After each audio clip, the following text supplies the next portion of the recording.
1700களில் தென்னிந்தியாவில் பல அரசுகள் இருந்த காலம். இந்த நேரத்தில் வாழ்ந்தவர் செர்ஃபோஜி.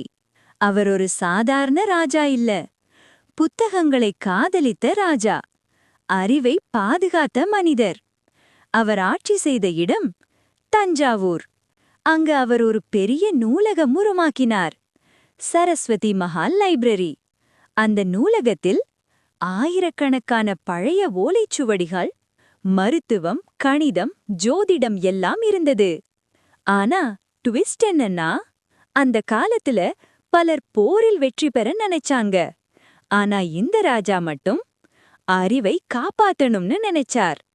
இன்று கூட அந்த நூலகம் இன்னும் உயிரோட இருக்கு. இது எங்கேன்னா, தஞ்சாவூர் மராத்தா பேலஸ் உள்ளேதான் இருக்குது. 300க்கும் அதிக வருட பழைய அறிவு இன்னும் பாதுகாப்பாக.